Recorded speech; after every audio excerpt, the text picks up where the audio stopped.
জয় মনসা মায়ের জয়, জয় মা বিশ্বহরী মায়ের জয়। আজকে তোমাদের বৌদিমণি মায়ের সন্ধে আরতি করছে শ্রাবণ মাসের আজ শেষ সোমবার, তাই দেখো বৌদিমণি আজকে তোমাদের আরতি করছে। মাকে আজ নবদ্বীপের বুকে জাগ্রত মা মনসাকে সন্ধে আরতি করছে। তোমরা মাকে যে কোনো ভাবে মাকে দর্শন করো, মায়ের কাছে আসো, সমস্যার সমাধান মায়ের কাছে পাবে। আজকে জোকার দিয়ে ঘন্টা বাজিয়ে শাক বাজিয়ে মাকে যেভাবে আরতি করা হচ্ছে শ্রাবণ মাসের শেষ সোমবার, তোমরা দেখতে থাকো। আর মায়ের কাছে এসে তোমরা অবশ্যই আজ নবদ্বীপের জাগ্রত মা মনসার মন্দিরে জীবন্ত মাকে,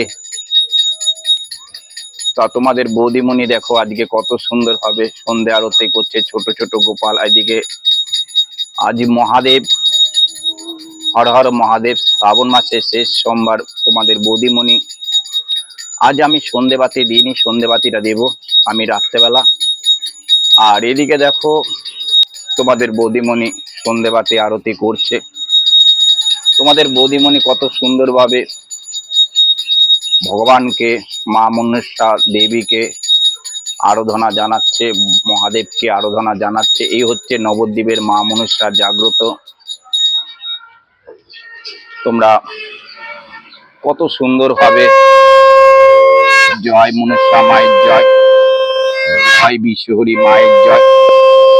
সকল ভক্তরা যে যেখান থেকে দেখছে আজ নবদ্বীপের মা যে জাগ্রত মা, প্রত্যেক শনিবারে মঙ্গলবার করে আজ নবদ্বীপের ঘর মায়ের অবশ্যই দেখতে পাবে।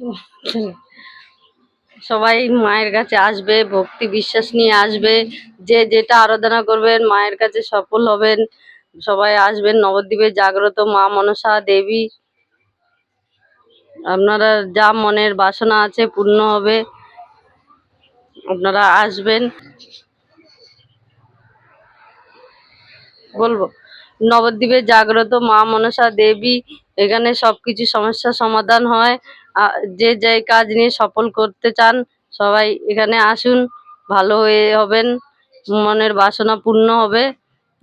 নবদ্বীপে জাগ্রত মা মনসা দেবী জয়, মা মনসা দেবীর জয়।